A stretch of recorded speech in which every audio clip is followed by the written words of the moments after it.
Today we are going to read the article, What is This? You can follow along with your copy of the article or on the video. Pain blockers. Anesthesia has numbed the pain involved in dental work and enabled life-saving surgeries. Read on to learn how medical research is fueling innovation in pain prevention. It might surprise you to know that anesthesia, the medical treatment that prevents patients from feeling pain during surgery and other medical procedures, is a relatively modern discovery. General anesthesia, it changed medicine practically overnight, says Dr. Emory Brown, professor of anesthesia at Massachusetts General Hospital / Harvard Medical School. Life-saving procedures like open heart surgery and organ transplants would be impossible without it. 3 types of anesthesia.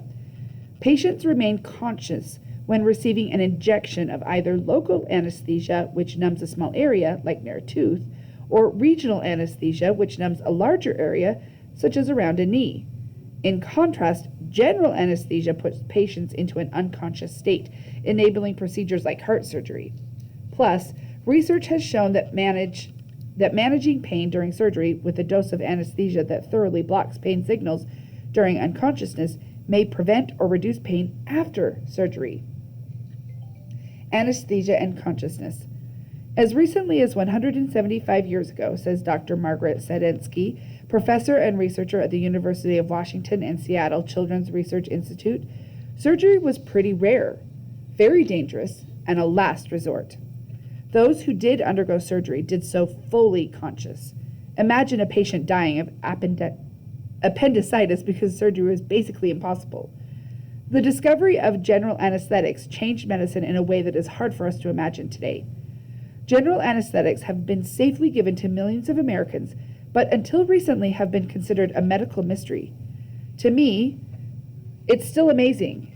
We have receptors somewhere inside of us that pick up anesthetizing compounds, allowing us to have surgery unconscious, completely still with no pain.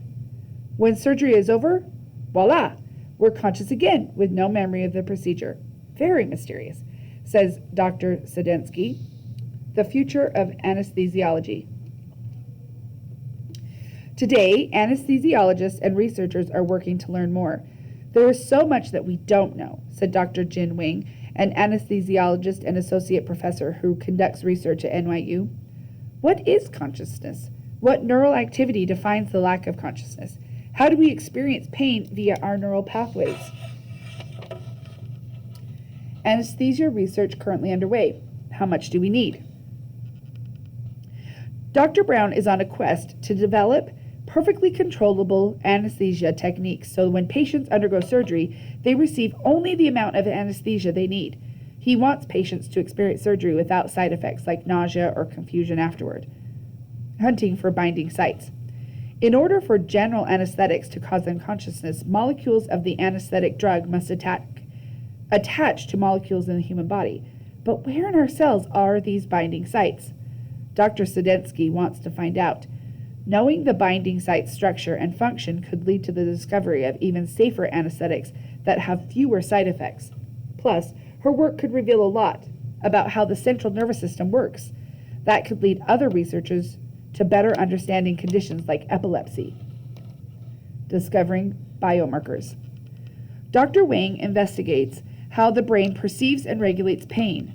Those experiencing chronic pain, for example, process certain signals in their brains differently. His lab is developing a neuroengineering tool that, with the help of machine learning, could lead to the discovery of a definite biomarker, something measurable in the body, for pain. Finding this biomarker would help anesthesiologists identify and treat pain in real time, as well as screen for new pain relievers that could replace opioids, which can be addictive. So, this article is actually finished, but you can look throughout the rest of this, read this sidebar down here, look at this illustration, because of course it's not an actual picture, and read about some of the scientists and challenges on the back.